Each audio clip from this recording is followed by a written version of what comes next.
Was Bakura about to defeat Yugi and Kaiba? The Dark One Cometh by TGS Anime. So this is going to be a really interesting one. As I said in a prior reaction to TGS Anime, I had never actually watched Season 5 of Duel Monsters until fairly recently, and I was hooked all the way through it. Because, never being able to, like see Zork understand Bakura's interaction there, Diabound Colonel, right? And I honestly enjoyed the Dark RPG a lot. So I kind of figured it'd be really cool to kind of go through this, so fresh off, my experience on it, and kind of see what TGS Anime has to add an outline in analyzing those duels. Now, I usually say this towards the end. If you like this content, if you like Yu-Gi-Oh content, definitely go support TGS Anime. It takes him a while to make these. It's very easy for me to react to them. But honestly, he does a lot of amazing work. I make sure to link in the description down below. If you're ever curious about what the original video is, where he's at, or if you're trying to find his channel, please go check him out.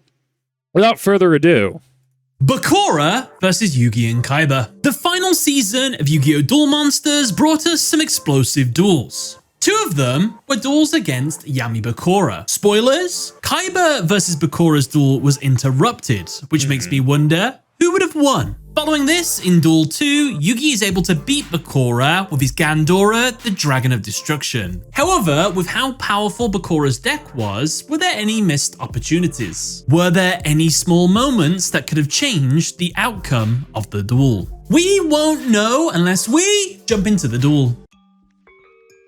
I did actually really like seeing, because obviously you had Bakura helping Yugi early Battle City and putting part of himself in the Millennium Puzzle. I did like that plot point wasn't forgotten. We say, well, why wouldn't a plot point why would a plot point like that ever get forgotten? And I bring up that the GS ball in Pokemon going into the Orange Islands, right? The GS ball just disappears. Like, they go to Kurt in Johto Journeys, and it never gets brought up again because the Selby movie was brought up in other ways, right? So that plot point was just kind of abandoned. So even in the era, anime just, had plot points abandoned like that. It was really cool to kind of see it come full circle, and the setting for this was honestly great. The duel begins and Bakura goes first. He draws, and his opening hand consists of Headless Knight, Earl of Demise, Polymerization, Diabound Colonel, Spirit Illusion, and Mirror Tablet. Bakura immediately activates Polymerization, fusing his Headless Knight with Earl of Demise to summon the Duke of Demise. Oh, this is Kaiba first. Sorry, I thought this was against Yugi. Yeah, so this is against Kaiba first. This was really interesting, and even though the duel got interrupted for plot reasons, it was really... Bakura got what he needed. Its effect makes it so it can't be destroyed by battle. However, Bakura must pay 500 life points during each of his standby phases if he wants to keep this monster on the field. Bakura ends his turn. Was it the right move for Bakura to hold those two traps in his hand and not set them face down? It's fine. Not a big issue. They wouldn't have helped him just yet. It's Kaiba's turn, and he draws... Oh my god, what's wrong with your chin? I'm so sorry, that was really insensitive. His opening hand consists of Force Raider, Lord of D, Blue Eyes White Dragon, Shrink, Silent Doom, and Attack Guidance Armor. It was really cool coming from Duelist Kingdom and Battle City, like I was watching on, what are the other channels? Because they have a 24/7 stream going. It was really cool diving into the end of Season 4 going into Season 5, because it very much started to play like the modern game. It wasn't quite GX, but it hit a good sweet spot, and I was very much enjoying it. Kaiba summons his Force Raider to the field. With only 1900 attack, it's unable to get over Duke of Demise. So he activates his Shrink spell, which halves the attack of a monster on the field. He halves Duke of Demise's attack. Kaiba orders Force Raider to attack into Duke of Demise. While it's not destroyed, Bakura still takes the damage. As Kaiba ends his turn, the Duke of Demise's attack returns to normal. Now, I just want to point out that Kaiba was aware of Duke of Demise's ability to keep itself alive, yet he still went with this Shrink play. Was it a good move? Not really. I think he would have been much better off setting that Shrink face down and waiting for the counterattack, because it's a little bit of damage. Regardless of what Bakura does next turn, he can just slam his monster into his monster. So why not hold onto that Shrink? You might be able to tank that attack and then potentially another attack, worst case scenario. And I'm curious to see, would Bakura have still summoned what he's about to summon, his Diabound Colonel, on the next turn, getting rid of this monster? I think he would have, because he doesn't want to pay the 500 life point cost every turn. And if he would have had that on the field, they wouldn't have actually saved him, now I think about it, so I guess it's fine. But I think Shrink was just worth holding on to. It's back to... I do think that Kaiba was letting his emotion take over him, because if I remember correctly, Mokuba was... using the English, right? Mokuba was sent to the Shadow Realm and was kind of used as a bargaining chip to get Kaiba to be able to fight him, to be able to bring out his blue eyes. So I think Kaiba was very much just trying to, from a narrative standpoint, inflict damage on Bakura, right? To be able to come out the gate swinging. At least that's how that reads to me. Bakura, and he draws Spirit Shield. The standby phase occurs, and Bakura pays 500 life points to keep Duke of Demise on the field. Bakura tributes Duke of Demise to summon his boss monster, Direbound Colonel. This monster can equip or unequip itself to a monster on the field. While equipped, that monster loses attack equal to this card's attack. If the equipped monster leaves the field through destruction, this monster resummons itself back to the field. Bakura follows up this play by activating his equip spell, Spirit Illusion. He equips it to Direbound Colonel. Once equipped, a doppelganger token of the monster is summoned to the field, with the exact same stats and effect for as long as this card remains equipped to that monster. Bakura activates the effect of the doppelganger Direbound, equipping it to Kaiba's Vorse Raider, reducing its attack by 1800. Bakura moves into his battle phase and attacks and destroys Vorse Raider with Direbound Colonel. I really like Direbound as a concept, especially because, I mean, it kind of like is an extension of Relinquished to a degree, because it ends up taking on the powers of things it's defeated. And we even see this further on in the Dark RPG, where Bakura actually reverses time a little bit. He gets kind of a do-over, and he even Direbound actually ends up taking out Slifer, and thus Direbound gets access to Thunder Force attack. And I think the way that Direbound is done is a smart way to deal with an opponent that can mirror and assimilate your abilities, because you still have to play smart, right? Like, you have Bakura here using a spirit copy of Direbound Colonel, right? To be able to weaken Vorse Raider so that Direbound can beat it over, right? It's not like it's just an unstoppable force right out the gate, right? There's constraints and there's rules to it to a degree, right? So yeah, eventually, when Direbound Colonel ends up taking out a Blue Eyes, spoiler wink wink, right? It's like, wow, okay, he had to go through this, he had to set up all this and think multiple steps ahead to be able to set it up in this way, right? Like, it's very, and then obviously it holds more weight when, the do-over happens in Dark RPG, and suddenly, Slifer ends up going down, which, yes, hurts a temp, right? But now he has access to effectively Egyptian god strength, right? Not quite raw, but like actual strength of, Slifer's Thunder Force attack. It's a really competent way to write it, and it made me very happy going throughout it. But then again, I'm also biased because I do like things like Relinquished. I do like things like Destiny Hero Plasma, which can kind of assimilate your opponent's resources. To a degree, that's kind of also why I like Yu-GiOh, because it makes my opponent play the game in a little bit of a different way. Because if they just crash into me with a Blue Eyes, they're taking 3k, right? I don't know. I do like me some Yu-GiOh. Doppelganger Direbound Colonel then resummons itself back to Bakura's side of the field. Bakura sets his Spirit Shield trap face down and ends his turn. It's Kaiba's turn, and he draws the Flute of Summoning Dragons. Kaiba summons his Lord of D to the field. He then activates his Flute of Summoning Dragon, which has the effect that if Lord of D is on the field, he can now summon up to 2 dragons in his hand. He summons Blue Eyes White Dragon. Kaiba enters his battle phase and attacks Direbound Colonel. Thanks to Lord of D's effect, dragon-type monsters can't be targeted by the effects of spell, trap, and monsters. Because of this, Bakura activates his set, Spirit Shield. Now, by banishing a fiend or zombie monster from his grave, he can negate an attack and end a battle phase. However, if there are no fiend or zombie monsters in the grave, this card destroys itself. Which is fair. Bakura banishes his Headless Knight in the grave to immediately end the battle phase. Kaiba sets his attack guidance armor face down and ends his turn. It's Bakura's turn, and the penultimate turn of the duel. It's a very quick one. He draws and gets Pot of Greed. He activates it immediately, allowing him to draw 2 new cards. Bro, imagine shotgunning the Pot of Greed in Modernity and just getting hand trapped. Or just getting omnied, right? Like they just Dark Dragoon you. Negate spell.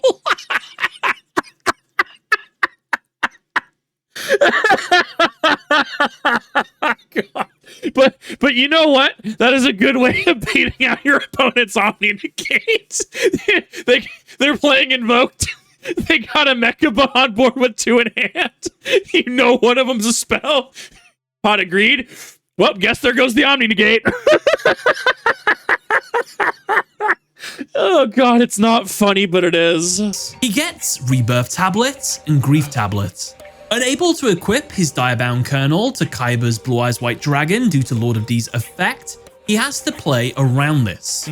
So he activates Grief Tablet, equipping it to Kaiba's Lord of D. I like that it's just Lord of D on it. The monster now cannot attack, change its battle position, and its effects are negated. Also, when Grief Tablet is sent to the grave while equipped to a monster, 500 damage is dealt to the owner of that monster. Now, with Lord of D's effect negated, Bakura is free to target dragon monsters with card effects. He equips his Doppelganger Direbound Colonel to Kaiba's Blue Eyes White Dragon, reducing its attack by 1800. The original Direbound Colonel attacks Blue Eyes White Dragon, attempting to destroy it. Now, I actually think it's quite important for me to jump in here and say that Bakura's goal this entire duel is to destroy Blue Eyes White Dragon with Direbound Colonel. Why? Because it has an out-of-duel ability that it can absorb the powers of the monster it destroys. He wants to do this so he can absorb... So this is actually really fascinating. I'm going to interject here. This is actually really fascinating considering Blue Eyes Ultimate Dragon does effectively go 1-to-1 with Zork, even though Direbound Colonel, which evolved into Zork, right? Plot things, actually absorbed a single Blue Eyes. So it's really fascinating that Blue Eyes Ultimate Dragon, being the strongest light monster, at least according to the dub, was just went head to head with it. Very cool sequence. Blue Eyes White Dragon's Burst Stream of Destruction, because Burst Stream of Destruction is actually so powerful, it can fight against gods with it. Yeah. And he wants this for the final climax of the series, all out of duel stuff. It's not important for duel analysis. Basically, if he achieves that, Bakura has essentially won this mini game going on that Kaiba doesn't know about. Anyway, back in the duel, Direbound Colonel is about to attack Blue Eyes and destroy it. However, Kaiba activates the effect of his set Attack Guidance Armor, which redirects the attack to his Lord of D instead. It's destroyed. I love Attack Guidance Armor. Since Grief Tablet was sent to the grave, a further 500 damage is dealt. Bakura ends his turn by setting Rebirth Tablet and Mirror Tablet face down. It's Kaiba's turn, and the final turn of the duel. He draws and gets Card of Demise. He activates it. Now, this card allows him to draw until he holds 5 cards. However, he must discard his entire hand 5 turns later, which, once again, that is one of the most broken anime cards that exists. Yeah, it is. Crazy. Kaiba draws... Didn't Card of Demise actually get banned, like, when it released too? Like, no, this card even IRL is a little too good. 4 new cards. He gets Soul Release, a second copy of Blue Eyes White Dragon, Monster Reborn, and a mysterious card. First of all, Kaiba deals with Bakura's Spirit Shield by activating Soul Release. This card lets him banish up to 5 cards in the grave. He banishes Bakura's Earl of Demise and Duke of Demise. Since there are no Fiend or zombies in the grave anymore, Spirit Shield destroys itself. Following this, Kaiba plays his Silent Doom, which lets him special summon a normal monster in his grave. However, it's summoned into defense and it cannot declare an attack. He summons Vorse Raider. He tributes Vorse Raider and Blue Eyes White Dragon, which is equipped with the Doppelganger Direbound Colonel to summon the second copy of Blue Eyes White Dragon. The Doppelganger Colonel is permanently removed from the field. Kaiba enters his battle phase and attacks and destroys the original Direbound Colonel. After its destruction, Bakura activates his Rebirth Tablet, which lets him summon a monster in his grave to the field if one of his monsters was just destroyed by battle. He summons back Direbound Colonel. He then activates his last trap, Mirror Tablet. When one of his monsters is destroyed by battle, this card lets Bakura increase the attack of one of his monsters by half the attack of the monster that destroyed that monster, and forces it to attack this card. Direbound Colonel gains 1500 attack, half the attack of Blue Eyes White Dragon, and Blue Eyes White Dragon is forced to attack into Direbound Colonel. Direbound Colonel destroys Blue Eyes White Dragon. Following the battle, Direbound Colonel's attack returns to normal. Kaiba, possibly moving into his main phase 2, though this could be happening in his battle phase, activates his Monster Reborn, bringing back... It's I'm trying to remember, because I know Battle City, you could play any spell card as if it's quick play. I'm trying to remember. I think this would still follow that rule, right? Because especially if we're going to battle phase, for him to try to attack again. His Blue Eyes White Dragon. Unfortunately, at this moment, the sun begins to rise. Bakura abruptly ends the duel. There is no clear winner to the duel, however Bakura has won the mini-game as he was able to destroy Blue Eyes White Dragon and absorb its burst stream attack. So, what would have happened if the duel would have continued? And why did you say he seemingly moves into his main phase 2 when he played Monster Reborn? It's a normal spell, he can't activate it in the battle phase. Well, in my opinion, I think Kaiba would have won the duel this turn. You see, if Battle City mechanics are still working in the Dawn of the Duel arc, then that means that normal spell cards can be used like quick play spells. The way they work is during the battle phase of your turn, if you've got a normal spell, it can be used as a quick play. If you want to use it during your opponent's turn, you set a normal spell face down, and it becomes a quick play during the opponent's turn. I'd have to look at the Dawn of the Duel arc again and see if there was an example of the, or not Dawn of the Duel, excuse me. I mean, well, sure. But like the World Tournament arc, like I would need to look at that to see if spell cards were still being used as quick plays. I genuinely don't remember. Wacky, I know, and there are quick play spells that exist during this. It's just kind of a thing that happens. So potentially that Blue Eyes White Dragon summon with a Monster Reborn, it could have been during the battle phase, and if that's the case, Kaiba just attacks into Bakura and wins the duel. But you might be saying, well, no, I don't think the Battle City rules apply here. Well, then, okay, in that situation, why didn't Kaiba just use Monster Reborn before the battle phase? Tribute summon Blue Eyes White Dragon, activate Monster Reborn, bring back Blue Eyes White Dragon, enter his battle phase, use the first Blue Eyes White Dragon to attack Colonel. Colonel summons itself back through the trap effect, forces Blue Eyes to attack into it. Then we go into the next battle with Blue Eyes White Dragon, attack into Colonel.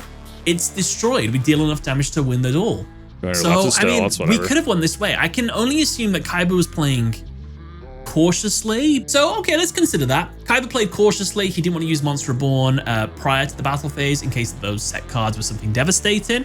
So, what would happen after this? Well, brings back his Blue Eyes White Dragon. Kaiba has one mysterious card in his hand. This could be a spell trap or another monster or something. Could be anything. Let's say it's a spell or trap. He sets it face down. We move over to Bakura's turn. He's got that Diabound Colonel. He can equip that onto Blue Eyes White Dragon to reduce its attack by 1800. Now it all depends on what did Bakura draw. Did he get a monster with over 1200 attack that he can summon to the field and destroy Blue Eyes White Dragon? Would the back row have helped Kaiba keep his Blue Eyes alive? It's unfortunately, we don't know how this duel would have continued. At that point, it becomes far too speculative. And I mean, sure, like you have to think like most of their decks are going to be singleton, right? Like it's like Highlander, right? There are examples. I know. I think Jaden GX had like 2 more forces in his deck, or maybe it was a dub error.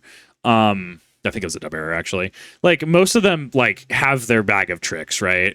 Like Kaiba has his Shrink and his Attack Guidance Armor and his Ring of Destruction. I mean, like his Ring of Destruction, I feel could go really well here, right? He doesn't have his Ring of Defense though, but I mean, maybe he could push Bakura for game, right? Even if he just uses it on a 1200 attack point monster, right? Like TGS Anime is saying, be able to do that. So Kaiba also takes the damage from the funny ring, and then Bakura also takes it. But like we've seen Shrink used, so Shrink isn't going to be an issue. Lord of D's been used, Fluid Summoning Dragon. Like so, you can kind of go through and like what do they not have in their arsenal, right?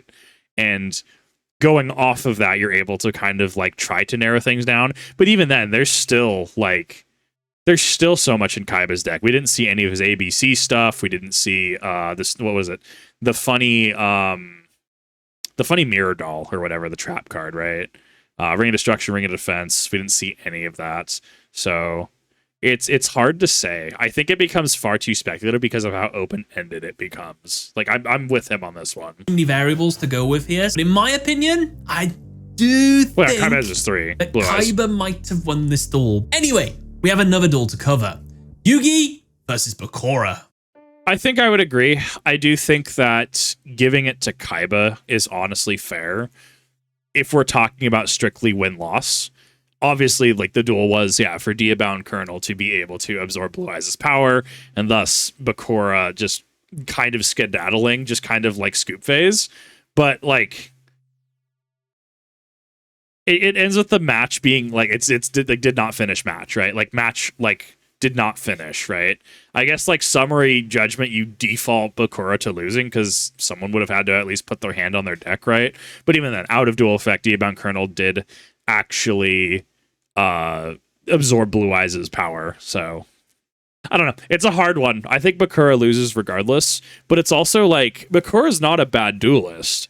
Bakura ends up fighting literal protagonists, and he loses against protagonists. Like, against others, like, I mean, the Bones trio, right? Just absolutely just clobbers him, right? Like, the man is just driven. The man is very good at what he does. The duel begins and Yugi goes first. He draws, and his opening hand consists of Marshmallow, Silent Swordsman level 0, Marshmallow Glasses, and 3 mysterious cards. Note that this duel, Yugi using a completely new deck. Basically, he got to fabricate the cards he wanted to, of cards that exist in the real world, and this is the deck he came up on the fly with. So this is his first time using these cards ever. He states it during the middle of this duel. Did he? And I think it's really impressive that he goes on to win, because he's built a really cool strategy around this. And obviously it's about evolving monsters, which is a representation of Yugi getting stronger over the course of the series, all things like that. And it's more of Yugi's playful side. He's kind of got like that toy kiddie thing. So some of the cards are a little bit kiddish, but I always find it really interesting. And you might be asking, I didn't know that he fabricated them on the fly. I don't remember that specific detail. But then again, I guess it would make sense, right? Because then he still uses the same exact card. I just assumed that this was the deck he was constructing out of, you know, it wasn't a Thames deck, right? It wasn't their shared deck, right? This was his own deck, and him starting to come into his own is how I read that. But I'm definitely probably missing something in the sub that confirms this, or I probably just missed it in the dub because I watched like all of that in like quick succession. It was so good. What are those 3 mysterious cards, Sam? Well, at the end of this duel, he's gonna have 6 mysterious cards in his hand. So it's kind of wacky, but I'll talk about it more when we get to the end of the duel. Yugi sets his continuous spell, Marshmallow Glasses face down, along with his Marshmallow, and ends his turn. It's Bakura's turn, and he draws. His opening hand consists of Doom Caliber Knight, Disgraced Mage, Negate Defense, Narrow Corridor, Spirit Sword of Sealing, and Zoe the Spirits. I love the idea of Spirit Sword of Sealing, where you just skewer a card and remove from game. I love it, dude. Summons his Doom Caliber Knight to the field. He uses it to attack Yugi's set monster. The monster is revealed to be Marshmallow. Since it was flipped up via battle, due to its effect, it inflicts 1,000 damage to the opponent. Bakura takes the first damage of the duel. You could also use this as a parallel to Kaiba, where Kaiba making an aggressive move only did 900 damage to Bakura with his shrink, right? And this was a 2-card combo, effectively. In a single card, and baiting Bakura did 1,000 damage. So why I bring this up is that this is more plot relevance thing, but especially when you get to the final duel, Kaiba definitely makes a show of like, well, I should be the one to fight Atem. And, you know, that's where Yugi says, I actually think I should be the one to take on Atem, to give him the final duel. Which I guess this could be an early indicator or foreshadowing, if you really wanted to compare and contrast the two, that Yugi did have a little more finesse and a little more even skill potentially than Kaiba at this point in time, right? Because 2 cards to deal 900 damage, right? Versus and against a monster that's pretty close, right? What, 1900 versus 2000, respectively, Doom Caliber Knight versus Earl of Demise. You know, versus a single card causing Bakura more damage. I think I think I am reading a little too into the weeds here. Like I'm reading a little bit too between the lines. But I think it is interesting to consider, especially with how things do progress from the story. As well, Marshmallow's second effect is it can't be destroyed by battle, so it remains on the field.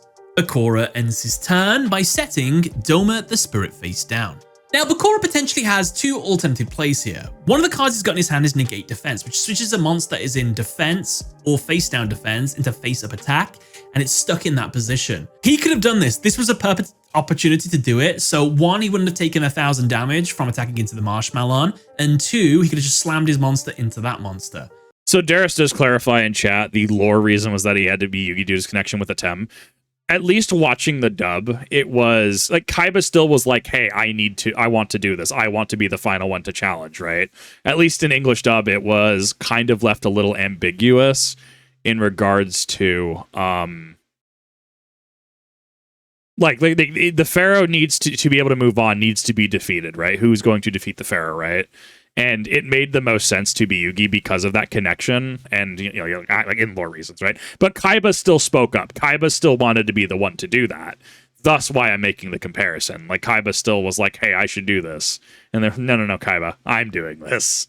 I can only assume he didn't want to waste this card on something so early. He does end up using it on this card, but I can understand not wanting using it straight away, but it definitely feels like a misplay not using it, because this would have been an absolute metric ton of damage to get in so early in the duel, and I'm pretty sure it would have led to a cascade event where there's so much damage dealt now, Yugi probably would have lost after all the damage he takes a little bit later, but I guess we'll keep our eyes on that. If we would have done 1600 damage here, what would have happened? Well, we're going to find out. And what was the other ability? Well, he could have used his Spirit Sword of Sealing to seal this card and banish it for a while, which would have been a good move. But again, I think this is the same situation where maybe he doesn't want to waste this on such a small card. We don't know what it is just yet. It could just be a non-threat, so I kind of understand. But that would have been 1900 damage to Yugi's face. That would have been very powerful. Yeah. Let's see how things play out. So it's actually really interesting because, Bakura, especially in Battle City, uses an occult deck, right? And Bakura, deck-wise, definitely has a lot of esoteric and occult themes, right? Like even in Duelist Kingdom, right? Where he effectively pulls tarot to read Pegasus's fate, right? Before doing the battle between the Millennium Eye and Ring. Very, very occult-focused. And when I was watching this, because I had already played and uploaded to the gaming channel, my blind playthrough of Silent Hill 4: The Room, right? And like how you have sealing swords that can seal 5 different ghosts or 5 specific ghosts. And I wonder, I don't actually know what core mythos those pull from or what core practice those pull from. So it was very fascinating to go into this and see also a sealing sword, which I think looked a little similar, if I understand it correctly, to the one in Silent Hill 4. So I don't know. It was interesting. It's very cool seeing these things crop up in different places. And, wondering, where things were pulled from, kind of like where, like where things originated, where these ideas originated, and if different authors and different developers, drew from the same source of inspiration, right? Kind of like how all modern fantasy effectively pulls from Tolkien for all intents and purposes, right? That kind of effect.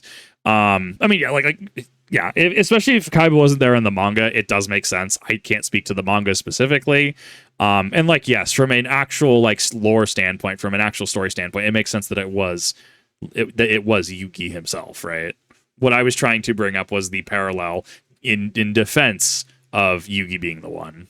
Back to Yugi, and he draws Turn Jump. He sets it face down immediately and then summons his Silent Swordsman level 0. This monster has the effect that its level increases by 1 during every one of Yugi's standby phases, and each time it does, it gains 500 original attack. Yugi follows up this play by making sure Silent Swordsman stays safe long enough to level up, so he activates his set Marshmallow Glasses. Now, while this card and Marshmallow are face up on the field, the opponent can only attack Marshmallow. Yugi ends his turn. Fun fact, Yugi could have gone on the offensive here. He could have activated his Turn Jump spell in his hand to move the turn clock forward by 3 during the battle phase to make his Silent Swordsman strong enough to destroy Doom Caliber Knight. Seems like a good play in theory, but it actually would have cost him. It's lucky that Yugi didn't do that, knowing how the duel is going to go. So I think having this card as a reactionary thing is a good thing, so it's okay. It's Bakura's turn.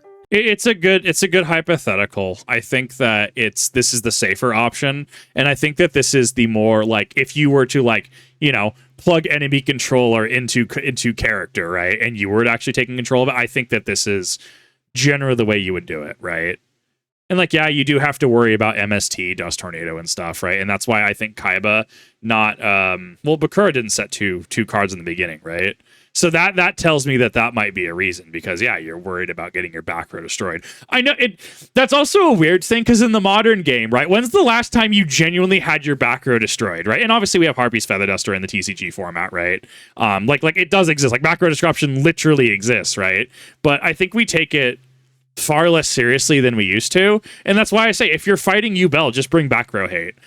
Literally just destroy the Nightmare Pain. Save yourself a lot of effort. Help me to help you. Help me to help you.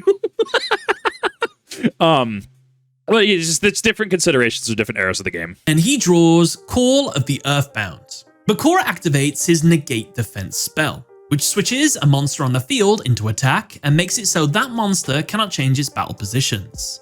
Bakura switches Marshmallow into attack. Bakura slams his Doom Caliber Knight into Yugi's Marshmallow. Marshmallow isn't destroyed by the battle, but Yugi still takes the damage. Bakura sets his Call of the Earthbound face down and ends his turn. And it's about here in the duel where I have to say, yeah, Bakura should have won this duel already. So if he would have used that Negate Defense on the last turn on the Marshmallow, attacked with the Doom Caliber Knight, he'd have done 1600 damage. This turn, he could do another 1600 damage, and then if he also would have summoned his Disgraced Mage, he could have done even more damage going for game. Misplay Bakura cost you the duel, unfortunately. With all the cards currently on board, yes. Yugi does have those pesky unknown cards. It is entirely possible that there was an out there. What it would be, I mean, you know, that's up for debate. That's up for speculation. It also feels like a cop-out to kind of bring it up to say, well, no, Bakura wouldn't have done it. With the cards currently on board. Because it's entirely possible that Yugi had 3 bricks in his hand, okay? How many times do we draw the Garnet? How many times do we draw the Red Eyes? How many times do we draw the Dark Magician and Branded, okay? It just happens. Sometimes you draw the brick. You hate when you draw it. It's just a brick. It just sits there. You'd rather it was Nibiru. It's just a brick. I don't know. It's one of those things where it's hard to say because there's not complete information, and I'm kind of mixed on it. From a storytelling perspective, I do kind of like holding cards kind of in secret, if that makes sense, right? And then revealing it as the story goes on. But by the end, we should have a pretty good idea what character... Like, it's a form of character progression, right? Sure, you can change their outfits every season. Sure, you can have them show character growth, right? But like, you know, like Yu-Gi-Oh! GX, right? Where you see the cards in the background and they start to reveal themselves a little bit by bit. And by the end of the season, right, you have more of a... At least the English one, right? At least the dub. You actually get to see characters' decks and as they're revealed. And yes... It is meant as a, you know, consume product and get excited for next product, right? Very much so, right? You know, when you see Storm Neos pop out against, what was it? Possessed Jesse, right? Yubel Possessed Jesse, right? It's like, oh, yeah, I want to go get that Storm Neos. That looks really cool, right? It helps with that characterization. Yeah, it can feel like a little bit of a Deus Ex Machina, you know, rear pull, right? It can feel like that. But like... I think the way that you end up writing things like this is you end up making it believable and you have just enough to get characters started. And as the characters go through struggles, engage in challenges, and build bonds with each other, you know, like Yugi handing Time Wizard to Joey, right? Then you start to have their decks get fleshed out. So thus, like we're arguing in the Kaiba section, well, Kaiba has Ring of Destruction at his disposal. We know he has Ring of Defense at his disposal. You know, he obviously used Monster Reborn at the end. He doesn't necessarily have something like Call of the Haunted, right? Like, you can kind of like formulate opinions based on that. And so the competitive player in me, the competitive minded player, especially the raider in me, would love all of the public information. But I think for a good story, it's okay to omit things, especially when you're building. And by the end of the season, it's even then, it's okay to have things kind of missing and the audience be able to kind of fill in the gaps. It's how we're able to go back through, and he's able to put together a video of like, well, what happens if you know, the Battle City tournament worked differently? What happens if Merrick fought Kaiba? What happens if Merrick fought, you know, like the pairings were mixed up, right? It's just interesting to think about, and I guess maybe that's my own like biased. I would like to see this, and it's a hard balancing act, right? I don't know, just things I think about. It's Yugi's turn, and he draws a mysterious card.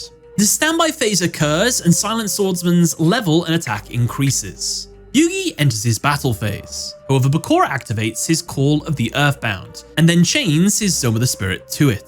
Zoma resolves first, allowing him to summon it as a trap monster to the field. It has the effect that if it is destroyed by battle, the battle phase immediately ends, and then it inflicts damage to the opponent, equal to double the attack of the monster that destroyed it. Call of the Earthbound resolves next. This card lets Bakura force one of Yugi's monsters into battling one of his monsters. Right. He chooses Silent Swordsman to attack Zoma the Spirit. It is destroyed. Thanks to the effect of Zoma, since it was destroyed by a battle, Yugi must now take double his monster's attack as damage. If this play is successful, Bakura will win the duel. However, Yugi activates his quick play, turn jump. So I do think that the Zoma the Spirit play, so like he's correct, Doom Caliber Knight just being able to swing for game, or just being able to play aggressive, yes, that is very much a mechanical way to play it, but I don't necessarily think that's the Bakura way to play it, where this being able to lay traps, you know, Bandit King Bakura, right? Being able to lay traps, being able to force his opponent off guard and control his opponent, right? And you even see this during Battle City, right? With the ghost that possesses different monsters, right? And him trying to get out Destiny Board, right? This feels like a more Bakura way. And I think this is where the writing and the art override the mechanics, right? This would be the equivalent of a branded player being like, okay, but I need to go through my Albion, getting a Mirror Jade out, going Lubellion, right? Like me going through the whole line versus I can just summon Mirror Jade and crash into you, right? Like, I feel like it's that. Yes, you could summon the Mirror Jade and crash. You could absolutely do that. But, you know, you're going to fuse the different dragons, right? This would be the equivalent of a Yubel player, I guess. Like, you know, once again, you could be, you know, swinging for game in certain capacities, right? Versus it being a situation where you're going, you know, you're making sure you're setting up with Phantom and maybe you have Super Poly in hand, ready to shotgun it just in case something goes awry. And it's just like, but you could literally just swing and then they take damage. The thing you could do.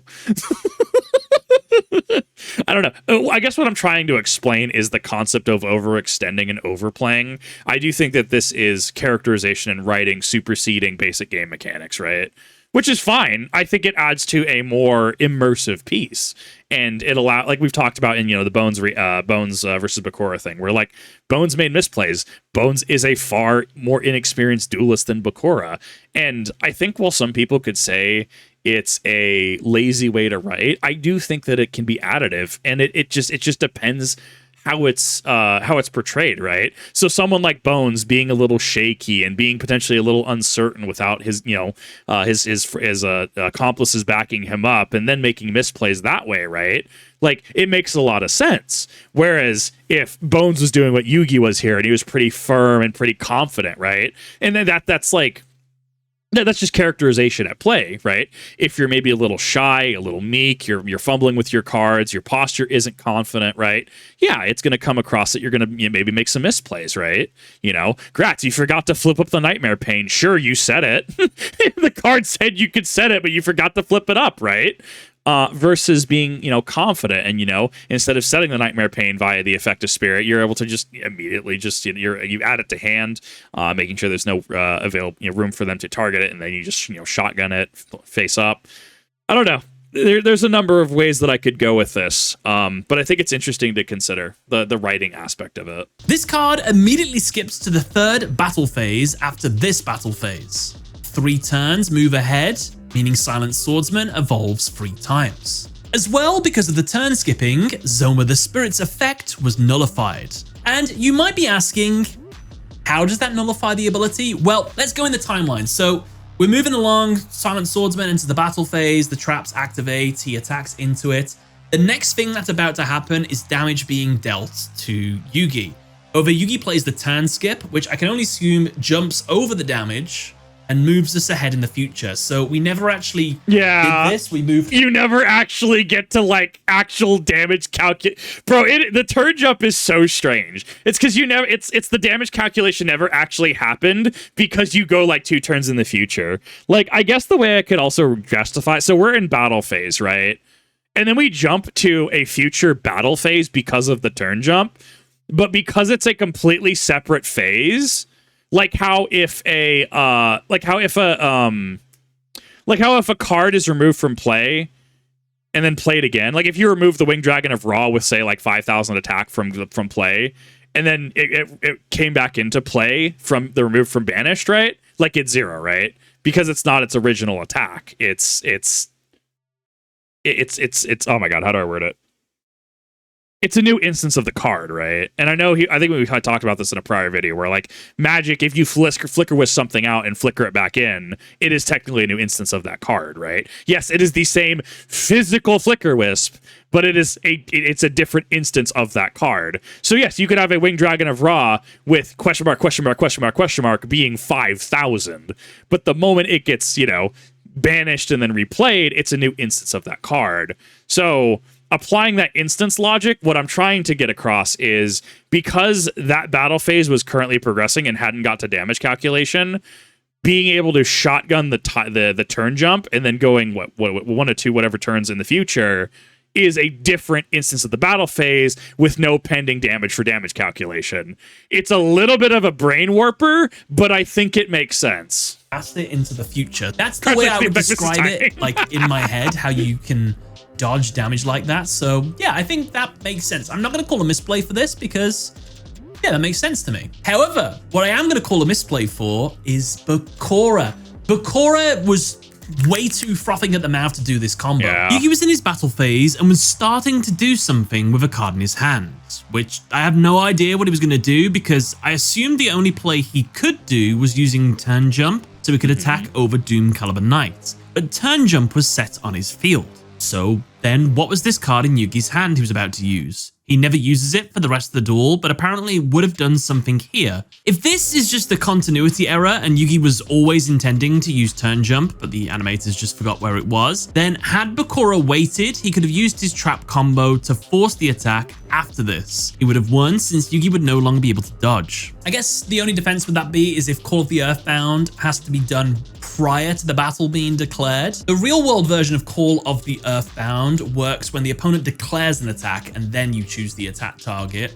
This one doesn't state the opponent has to declare an attack. It just says activate during your opponent's battle phase, select a monster your opponent controls. The selected monster must attack a target of your choosing. So I guess it depends on the ruling on that one. So yeah. So chat mentioned Kaiba. I don't think Yu-Gi-Oh would have access to Kaiba specifically because that feels more like an attempt card. But looking at it, it's kind of wild the way it's worded because I'm using the Dark Legends printing. This should have PSCT, prop solving card text.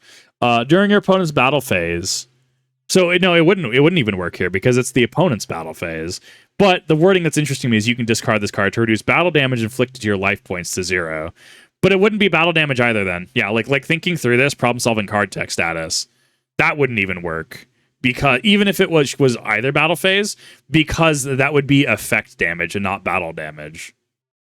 God, I love being able to read cards. Potentially, Bakura could have won if he wasn't so fast. Anyway, getting back to the duel with a 3,000 attack Silent Swordsman, and in a new battle phase, Yugi attacks again, destroying Doom Caliber Knight. Marshmallow then attacks Bakura directly. Yugi ends his turn. It's Bakura's turn, and he draws Necro Cycle. He activates his Spirit Sword of Sealing. This card banishes one monster on the field until a monster is destroyed and then sent to Yugi's grave. Bakura banishes Silent Swordsman. He summons his Disgraced Mage and attacks Marshmallow. It is not destroyed, but Yugi still takes the damage. Bakura ends his turn. It's Yugi's turn, and he draws Blocken. He summons it into defense. Now, if a monster he controls is selected for an attack target... No. See, he was clear. Yugi has the gadgets, though, right? Like, especially in the final duel with him and Atem, he has gadgets. It's entirely possible that he was going to, like, normal summon gadget, right? Entirely possible that he was going to go through a gadget line of play until Bakura started to do his whole shenanigans. This monster can redirect the attack to itself. Then, if it is destroyed by battle, it special summons the monster Lengard from Yugi's deck. Yugi ends his turn. It's Bakura's turn, and he draws Cursed Twin Dolls. Bakura immediately enters his battle phase and attacks Marshmallow, attempting to go for game.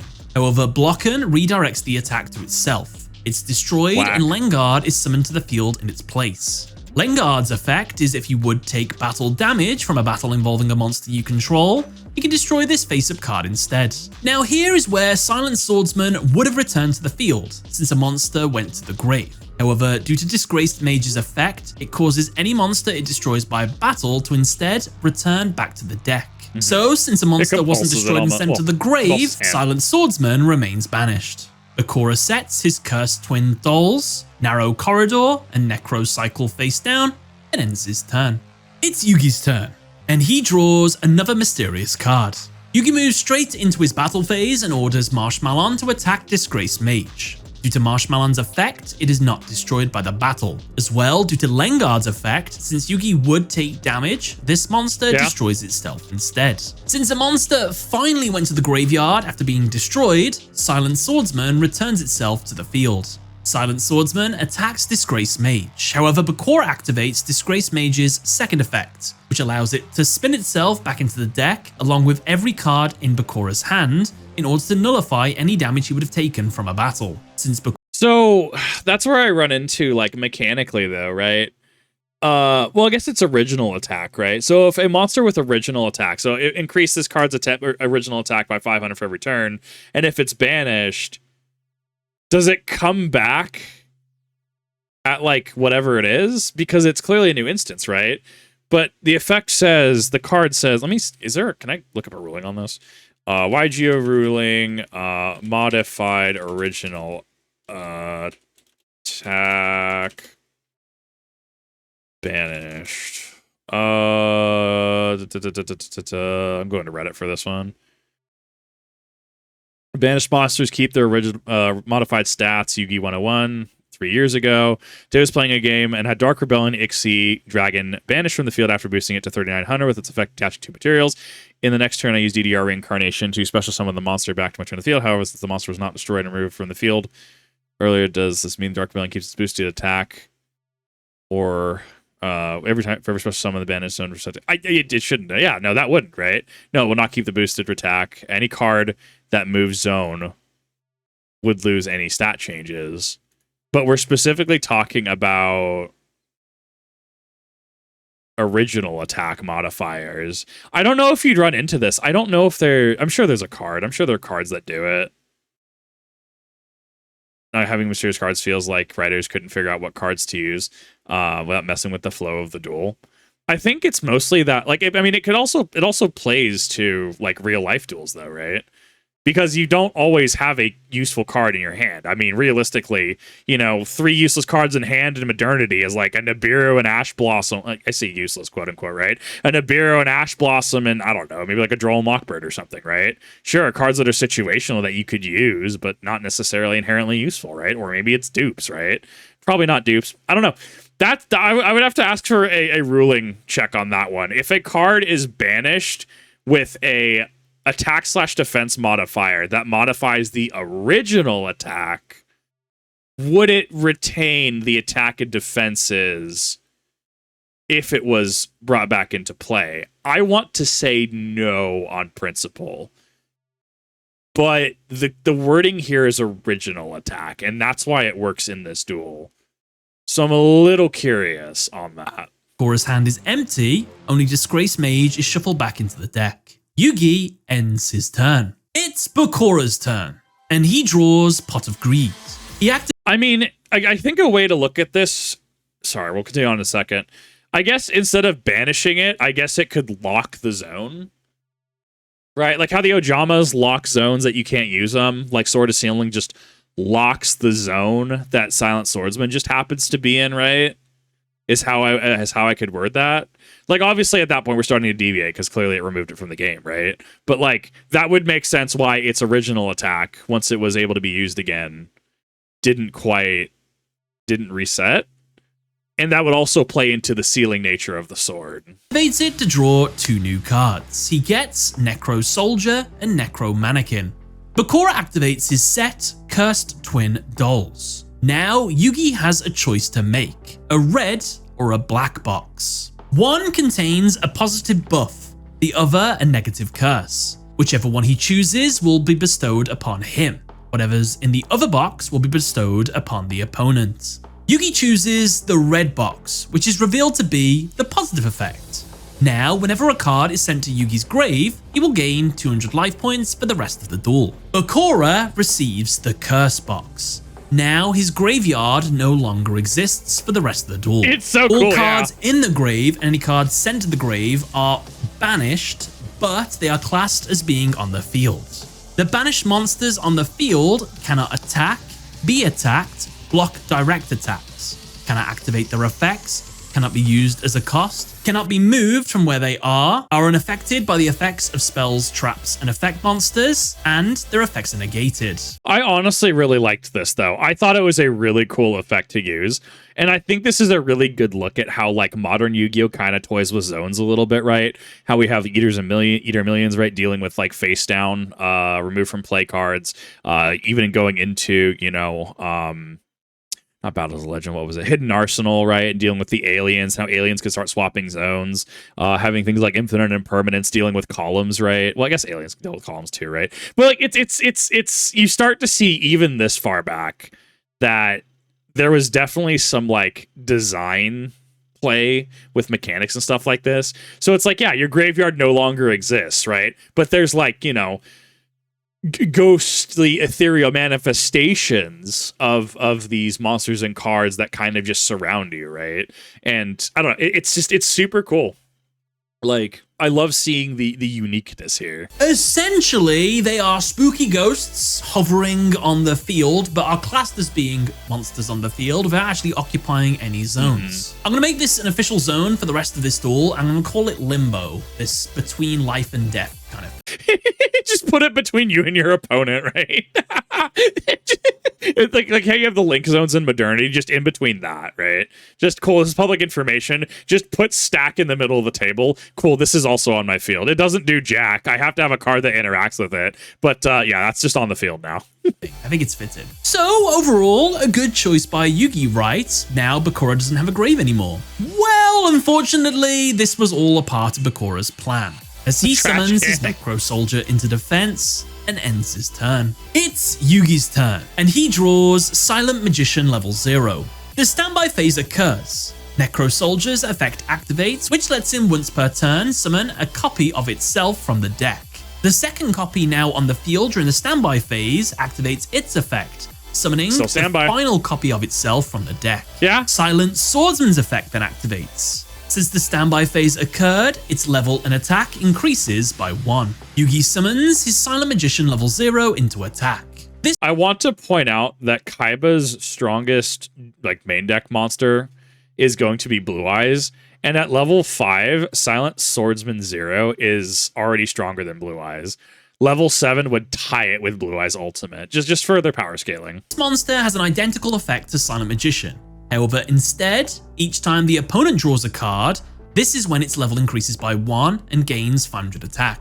Yugi enters his battle phase and orders Marshmallow and Silent Magician to destroy 2 of the Necro Soldiers. They are destroyed and sent to Limbo. Before Yugi can attack with Silent Swordsman, Bakura activates his set, Narrow Corridor. This card's effect makes it so now, for as long as it remains on the field, Yugi can only attack with 2 monsters per turn. Bro, can you imagine this? Like, Kaiser Coliseum's still banned, right?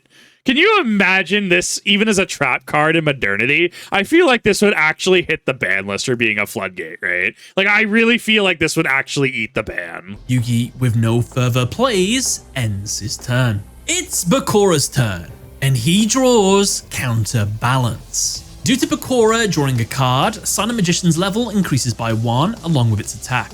With all the pieces in place, Bakura goes for his win condition. He activates his continuous spell, Counterbalance. Now, while this card remains on the field, during each player's end phase, the turn player must send cards from the top of their deck to the grave equal to the number of total monsters on both players' fields. The plan is to win via deck out by making Yugi just deck out all his cards, but there's only a couple monsters on the field, right? It'll take a while.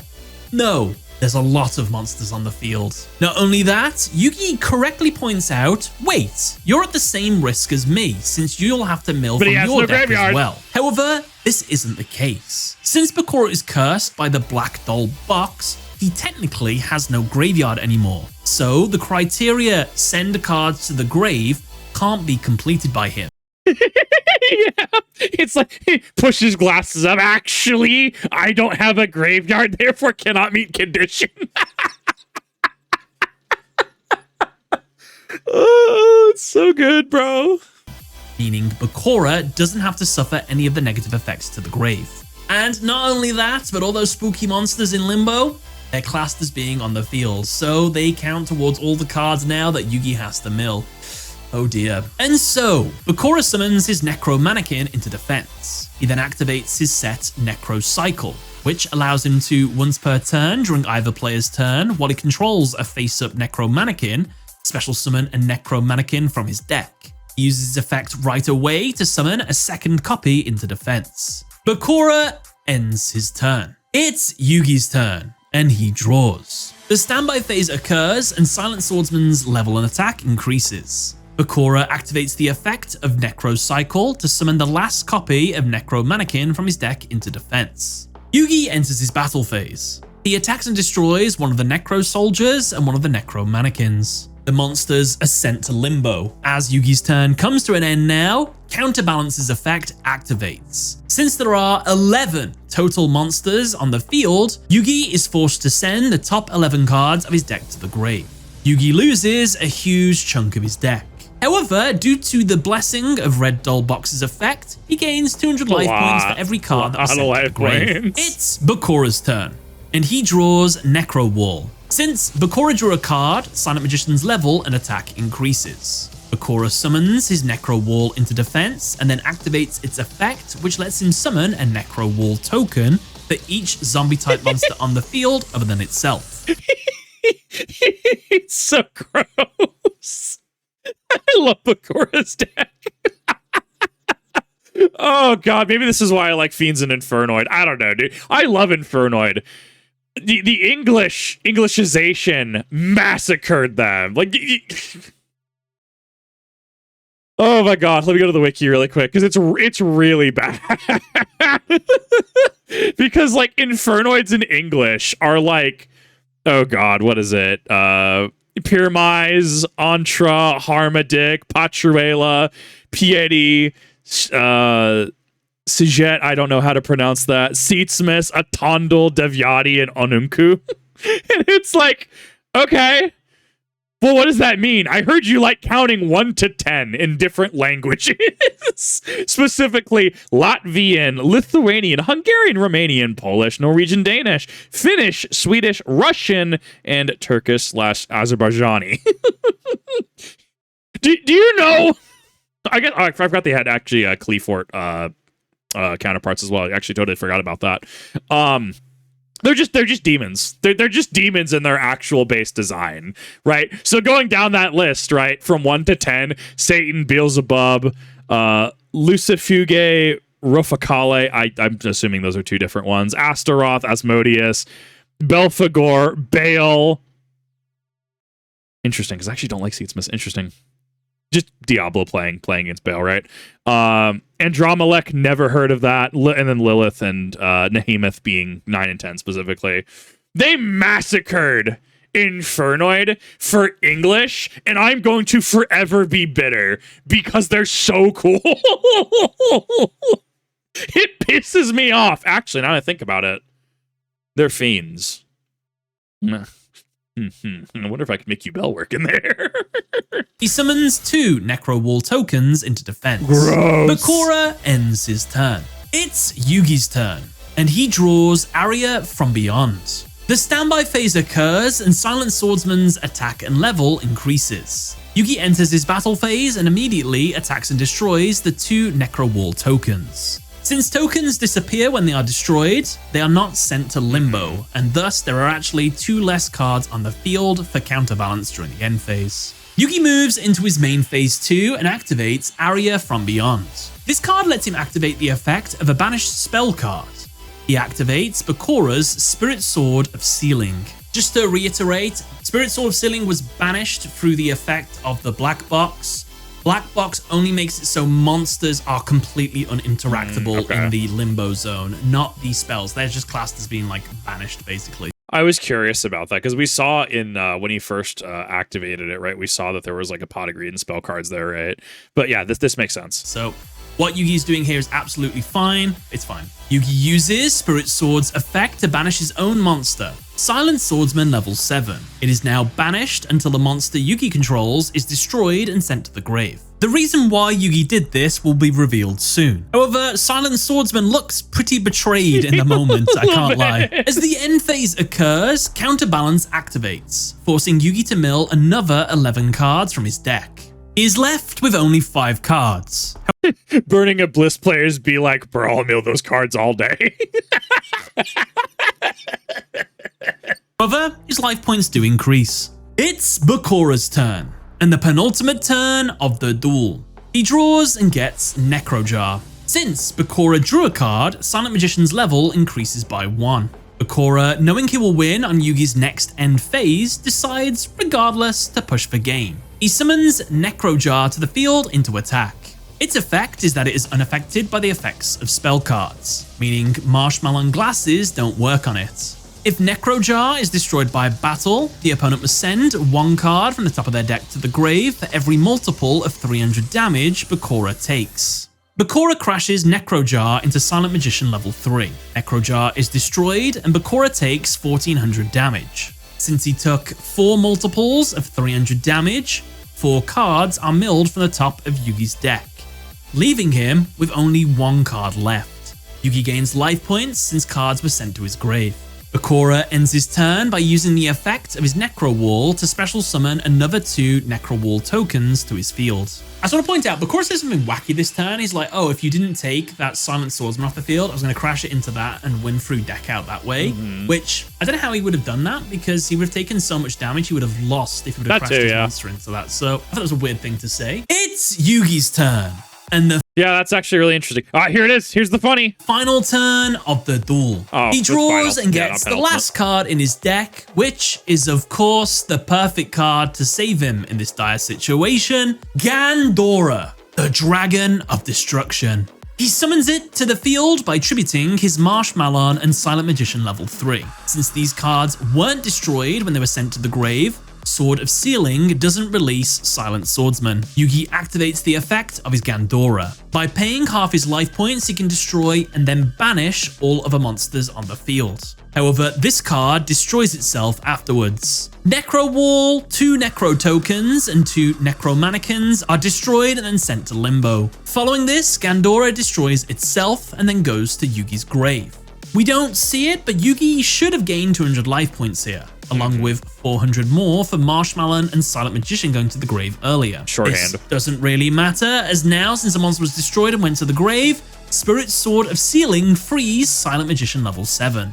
With a 4500 attack monster, he attacks Bakura directly, winning him the duel. And, oh my god, is that blood in Yu-Gi-Oh? You don't see that too often. Overall, this duel was fantastic. I really liked the decks they were playing, how awesome it was, but I will comment, Yugi has 6 mysterious cards in his hand in this final turn. What are these cards? Why couldn't he use them throughout the duel? Well, I guess if I had to assume, they're just monsters. Yugi doesn't want to put too many monsters on the field because he'd have to mill more cards, so I guess that probably makes sense. So maybe it's his gadget monsters or something. I'll let you guys comment down below what you think it is. And your next question might be, wait a minute. He's got 6 cards in his hands. Was there any moments throughout this duel where he had more than 6 cards in his hand and he was meant to discard? Because you can't have more than over 6 cards in your hand during the end phase of a turn, but you have to discard a card. So that one more card actually would have cost him a Gandora. Did that ever happen? No, I went through the entire duel. There was never a moment where Yugi ended his turn with 7 cards. He would always end his turn with 6, even though he did get up to 7 cards a few times. He'd always set or summon a monster before he ended his turn. Check out one of these 2 videos if you fancy, and subscribe. Why? Because I have a Bakura anime duel coming up soon using Bakura's anime deck. So if you want to check that out, I highly recommend you subscribe. Thank you all for watching, everybody. Catch you later. Well, I honestly thoroughly enjoyed this. I know these take him a little bit to make. This is honestly my favorite Yu-Gi-Oh content on the platform, and I don't say that lightly, right? Like, there's so many really cool people on the platform. I know Nova Alkami's doing a good job. I know that I think she actually ended up... well, I haven't really watched a lot of MBT. It's been a while since I've watched Simo as well. I mean, there's a lot of really cool people on the platform. And I think the game's in a slump, and that's why you get a lot of people talking about Yu-Gi-Oh dying again. Stop me if you've heard that one before. And I really like focusing on things like this, right? Versus the state of the game. And a lot of people, do say, and they say on a regular basis, well, Kip, I, ended up, I played Yu-Gi-Oh for a while until it just became, you play your deck in half a turn and just win. It's like, have you considered? I know this is going to be shocking. I know this is going to be a wild statement. have you considered just scaling down your decks? I know that sounds counterintuitive, but I mean, part of that relies on group play as well, right? You know, going to maybe like Discords or maybe setting some sort of fan format or, you know, gentleman's agreement kind of stuff, right? But it's like, bro, I don't have to roll up with 18 hand traps in Yu-GiOh. I could just show up and even play suboptimally. It's just about enjoying the game, right? And I think that's honestly why I really enjoy TGS Anime's videos, because he clearly goes through it from an analytical lens, right? But on top of that, he also just has a lot of fun with it and clearly shows a lot of passion for it. So just things to consider, right? Things to consider, especially when you're curating your feed, especially where there's a lot of negativity right now. And in general, like there's just a lot of negativity. You know, by my own admission, showing up to LGS, it just doesn't do it for me anymore because it's just so distant. All it takes is just recontextualizing the information. It's okay to not play hyper meta sleaze. And even if you want to play things like me playing Yu-GiOh, right? It's entirely possible just to have funny restrictions on yourself. Maybe get a D6 out and, you know, have some classic field spells or some cards to choose from. And every standby phase, well, every turn shift, after every end phase, but before the next draw phase begins, just roll a D6 and apply a different effect. I think, like, what is it, Magic the Gathering Plane Chase? I think kind of similar to that. Think along those lines, right? Where a new like thing comes into play every turn. But it's okay to enjoy the things, even if you need to recontextualize it in a little bit of a different way. And there's still a lot of joy that you can have. And I don't know, Yu-Gi-Oh! And Pokemon are series that honestly really inspired me in a lot of ways. And it makes me sad when people just think that it's a game that's just unapproachable. And in certain aspects, it can be, absolutely, especially high tier play. But as somebody who plays at a high tier in certain things, right? Like I, you know, don't do ultimate rating in 14, but, you know, doing Everkeep EX, learning Sphene EX, right? Destiny 2 raids hitting top 10%, you know, Diamond 4 on Raid Report, you can go check it. Most of it's through Root of Nightmares, which I could run Planets Duo. A thing that I can say in playing high tier content, it's okay to not play high tier content. It's okay sometimes to just enjoy the game and not play optimally. And I think that there's a big disconnect with a lot of people, and I want to do what I can to kind of help with that. That's kind of all I got for this one. I definitely made this a little bit over an hour. Apologize about dragging it out. But thank you, everyone. I really do appreciate it. I had a lot of fun with this. Thank you, TGS Anime, for just honestly keeping amazing uploads. I honestly enjoy these when these come out. We can sit down and have a good time. And I don't say it lightly. It is some of my favorite content for Yu-Gi-Oh! On the platform. But thank you everyone for watching. Really do appreciate it. Definitely check out TGS Anime, and I will see you all in the next one.